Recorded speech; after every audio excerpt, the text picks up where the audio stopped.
Assalamualaikum warahmatullahi wabarakatuh. Hai, perkenalkan aku Ilham Dwi Artika Putra dengan NIM 123121065 dari Prodi Hukum Keluarga Islam, dan saya di sini akan membahas tentang apa saja ruang lingkup yang ada di Peradilan Tata Usaha Negara. Langsung saja saya akan bahas. Check it out. Nah, jadi materi yang pertama adalah sejarah tentang PT UN. Nah, jadi sebelum merdeka itu PT UN masih belum ada di Indonesia. Namun, perkara-perkara yang berkaitan dengan tata usaha negara itu masih diselesaikan sengketanya melalui peradilan umum atau beberapa badan-badan yang memiliki peradilan semu. Nah, dan setelah merdeka, terbitlah Undang-Undang Nomor 19 Tahun 1948 yang dimana pada pasal 6 ayat 1 ada menyinggung tentang peradilan tata usaha negara. Nah, setelah itu, secara resmi DPR menetapkan Undang-Undang Nomor 5 Tahun 1986 pada tanggal 20 Desember 1986 sebagai Undang-Undang PT UN. Namun PT UN itu sendiri secara fisik baru diresmikan dan baru ada gedungnya sejak tahun 1991, yang dimana itu sesuai dengan ketetapan Peraturan Pemerintah Nomor 7 Tahun 1991. Dan hari lahirnya PT UN itu diperingati setiap tanggal 14 Januari. Nah, lanjut ke pembahasan yang kedua, yaitu ada kompetensi dalam PT UN. Jadi, kompetensi ini adalah wewenang atau hak yang dimiliki oleh suatu peradilan untuk mengadili perkara yang berkaitan dengan suatu peradilan tersebut. Nah, kalau dalam PT UN, kompetensi itu ada dua, yaitu pertama kompetensi absolut, dan yang kedua adalah kompetensi relatif.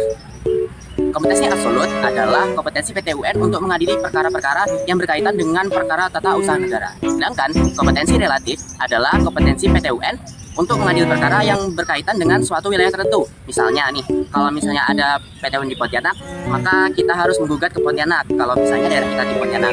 Selanjutnya kita memasuki pembahasan nomor 3, yaitu tentang subjek dan objek dalam PT UN. Nah, dalam PT UN, subjek ini terdiri dari 3 pihak, yaitu ada penggugat, tergugat, dan ada intervensi. Yang pertama penggugat. Penggugat haruslah orang atau badan hukum yang memiliki kepentingan terhadap KTUN yang telah dikeluarkan oleh tergugat. Sedangkan tergugat adalah badan atau pejabat TUN yang telah mengeluarkan KTUN. Selanjutnya ada intervensi. Nah, intervensi ini adalah orang atau badan hukum perdata pihak ketiga yang dimana dia mempunyai kepentingan untuk ikut dalam sengketa pihak lain.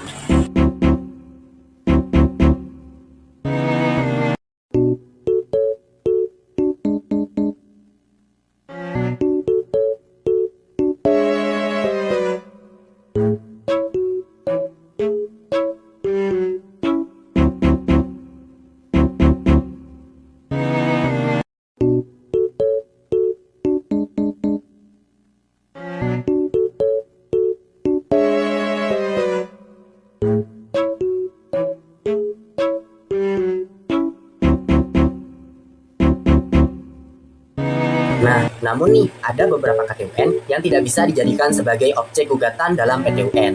Di antaranya yaitu yang pertama, KTUN yang masih memerlukan persetujuan. Yang kedua, KTUN yang berisi tentang tata usaha militer. Yang ketiga, KTUN tentang Komisi Pemilihan Umum. Yang keempat, yaitu ada KTUN yang dikeluarkan berdasarkan hasil pemeriksaan pengadilan. Yang kelima, KTUN yang merupakan perbuatan hukum perdata. Yang keenam, yaitu KTUN yang masih bersifat umum. Dan yang terakhir, yang ketujuh, yaitu ada KTUN yang berisi tentang hal-hal pidana. Nah, masuk ke pembahasan nomor 4, yaitu alur penyelesaian sengketa. Ada para peradilan, alat bukti, dan putusan. Nah, alur penyelesaian sengketa pra peradilan dalam PT UN itu ada upaya administratif. Nah, jadi upaya administratif ini adalah upaya yang dilakukan oleh orang atau badan perdata yang merasa dirugikan dalam suatu KTUN. Nah, upaya administratif ini ada dua, yaitu ada upaya keberatan dan upaya banding administratif. Nah, upaya keberatan itu dilakukan dengan mengajukan keberatan kepada badan atau pihak yang mengeluarkan KTUN. Nah, sedangkan upaya banding administratif itu diajukan kepada badan yang jabatannya lebih tinggi daripada orang yang mengeluarkan KTUN tersebut. Nah, setelah melakukan upaya administratif, kita bisa mengajukan gugatan ke PT UN untuk yang upaya keberatan. Namun apabila kamu melakukan upaya banding administratif, maka kamu tidak perlu mengajukan gugatan ke PT UN lagi, maka bisa langsung diajukan ke PT UN. Nah, setelah itu akan dilakukan pengecekan administratif oleh panitra, yang kemudian akan melalui proses dismisal, yang apakah ketua pengadilan berhak untuk mengadili perkara tersebut. Setelah itu baru proses pemeriksaan persiapan. Nah, setelah itu kita bisa langsung melakukan sidang peradilan, yang dimana sidang peradilan itu terdiri dari pembacaan gugatan, pembacaan jawaban gugatan, replik, duplik, pembuktian, kesimpulan, dan putusan. Yang dimana alat bukti yang diajukan ke PT UN itu bisa berupa saksi, surat atau dokumen. Setelah itu ada pengetahuan hakim, setelah itu ada pengakuan para ahli, pengakuan para pihak, dan yang lain-lain. Nah, setelah itu setelah kita mengajukan bukti, maka hakim akan menganalisa dan akan membuat putusan. Yang dimana jenis putusan itu ada 4. Yang pertama yaitu gugatan ditolak, yang kedua gugatan dikabulkan, yang ketiga gugatan tidak dapat diterima, dan yang keempat gugatan gugur. Lanjut ke pembahasan yang nomor 5, yaitu asas-asas dalam PT UN. Nah, ada 12 asas yang ada dalam Peradilan Tata Usaha Negara. Pertama, ada asas praduga res imek terhadap KTUN. Apa sih maksudnya? Artinya, gugatan tidak menunda pelaksanaan KTUN yang digugat.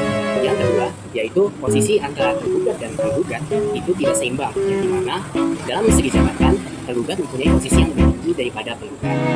Yang ketiga, yaitu berlakunya asas dominus litis, jadi mana hakim di PT UN itu lebih aktif daripada hakim yang pada umumnya. Kalau dalam peradilan biasa kan hakim bersifat pasif, yang aktif adalah penggugat dan tergugatnya. Nah, kalau dalam PT UN, yang aktif adalah hakimnya. Yang keempat, yaitu ada asas Fritsbewich, di mana hakim akan menentukan apa-apa saja yang harus dibuktikan oleh penggugat dan tergugat. Yang kelima, yaitu asas yang dimana putusan yang diberikan oleh hakim tidak boleh bersifat ultra petita, yang dimana artinya adalah apabila penggugat hanya menggugat 4 petitum, maka hakim harus memutuskan 4 amar putusan. Tidak boleh lebih dari 4 yang di luar penggugat juga. Yaitu ada putusan yang bersifat erga omnes, di mana ketika ada putusan TUN, maka putusan itu juga berlaku kepada pihak-pihak yang terkait walaupun di luar dari dua pihak yang sedang bersengketa. Yang ketujuh adalah asas yang dimana untuk dapat mengajukan gugatan, maka penggugat harus mempunyai kepentingan terhadap objek gugatan yang akan dia gugat. Kalau misalnya tidak punya kepentingan dalam objek yang akan dia gugat, maka dia tidak bisa menggugat. Yang kedelapan, yaitu dalam PT UN, mereka tidak ada mengenal gugatan balik atau gugatan rekurensi seperti yang kita kenal pada peradilan yang lainnya. Yang kesembilan adalah mereka tidak mengenal adanya putusan first take. Jadi di peradilan PT UN itu mereka tidak ada putusan first take. Yang ke-10 adalah tahap pemeriksaan gugatan. Yang pertama yaitu penelitian administrasi, yang kedua proses dismisal, yang ketiga tahap pemeriksaan, lalu yang keempat baru tahap persidangan. Yang ke-11, mereka juga mengenal adanya upaya paksa dalam pelaksanaan putusan. Lalu yang terakhir, yang ke-12, yaitu dalam PT UN adanya pemeriksaan pengadilan yang cepat. Jadi, pemeriksaan di pengadilan PT UN ini lebih cepat daripada pengadilan yang lainnya. Well, jadi itulah penjelasan dari saya. Ya, semoga saja bermanfaat lah ya. Makasih buat yang nonton dari awal hingga akhir. Wassalamualaikum warahmatullahi wabarakatuh.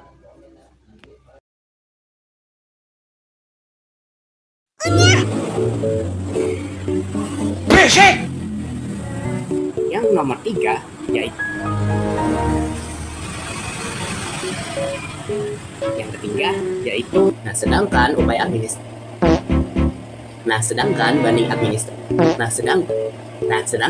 banding administratif itu dilakukan sedangkan upaya banding administratif itu dilakukan sedangkan upaya banding administratif itu diajukan kepada lembaga yang lebih tinggi daripada